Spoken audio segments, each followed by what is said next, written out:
and thanks for joining me for this week's update on the ongoing COVID-19 situation. So where are we on June 4th, 2020? Our hospitals in Harlingen have 9 positive patients and 2 persons under investigation. Hospitals in Brownsville remain at 11 positives and 18 persons under investigation. These are relatively low numbers, especially for Harlingen, and they indicate high capacity still in our hospitals, so we're in good shape. So testing continues in our communities. So far, 13,353 people have been tested in Cameron County, of which 820 have been positive, and sadly, we've had 38 deaths. The good news is that of those 820, 599 have been cleared and have recovered. 221 still remain positive for COVID-19. In our nursing homes, as you probably know, the governor has ordered that all patients and staff members at all nursing homes throughout the state be tested. This was a huge undertaking, and we're happy to report that all of the nursing homes in Cameron County were completed this week. Combined, 1,079 tests were administered, and the results are forthcoming. We want to thank the Texas Emergency Management Division and Cameron County for working with the City of Harlingen in this endeavor. There have been 27 deaths at our local nursing homes. Obviously, that's an important issue for us, and we have been working very, very closely with both the state and the county health departments to continue to keep the spread in our other nursing homes. Veranda and Windsor atriums have seen 50 to 71 employees that tested positive, and 31 of 122 residents who tested positive have recovered. The bottom line there is that good news is that many of these residents and staff members at the nursing homes are continuing to recover, but they require a longer period of time to be cleared. Rather than 14 days, they require 6 weeks to be considered cleared, and so we continue to be optimistic that most of these residents will recover. The governor has ordered some additional allowances to reopen, so we're in phase 3 of the reopening, and effective immediately, all businesses currently operating at 25% can expand their occupancy to 50% with certain exceptions. Bars and similar establishments may increase capacity to 50% as long as patrons are seated.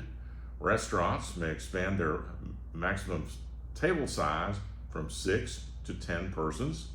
Bowling alleys, bingo halls, and skating rinks can now operate at 50% occupancy while social distancing of 6 feet. And effective June the 10th, fine arts performance halls can operate at 50% capacity with social distancing of 6 feet, and a group is defined at no more than 10 people. Fine art performance halls are with seating must maintain at least 2 empty seats between groups. Effective June the 12th, restaurants may expand their occupancy to 75%. And our testing continues in the city of Harlingen. Tuesdays and Thursdays, you can be tested at the UTRGV site on Treasure Hills Boulevard, and you can register there by calling 1-833-877-4863. You can also get tested in Brownsville, and you can make an appointment by visiting btxcares.com. These tests are free for Harlingen residents. Food distribution by our food banks and other community partners continues in the city of Harlingen, and we're grateful for the volunteers and the organizers. We've partnered with the food bank RGV for 2 distributions this month. Both will be at the Harlingen Soccer Complex.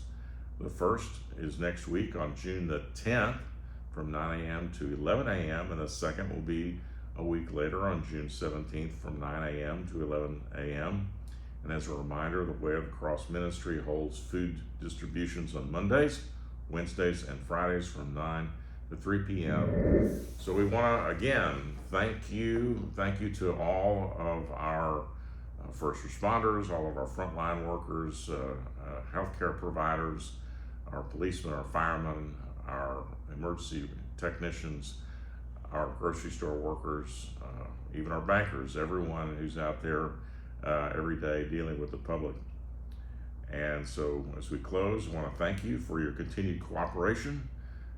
We continue to ask that you wash your hands, use face masks, even though they're not required. We ask you to do that as a precaution to help other people in case you have symptoms and don't know it, and that you continue to physical distance as much as possible when you're in stores and in groups. And as the summer sets in with the usual heat and the temperatures get hotter, wearing those facial coverings might get uncomfortable, but let's remember it's for the protection of others, those around you. You don't know where people have been or when they're sick, so we ask you to continue to protect yourself and others, and we'll get through this. We'll get through this Harlingen strong. Thank you for joining me for this weekly update.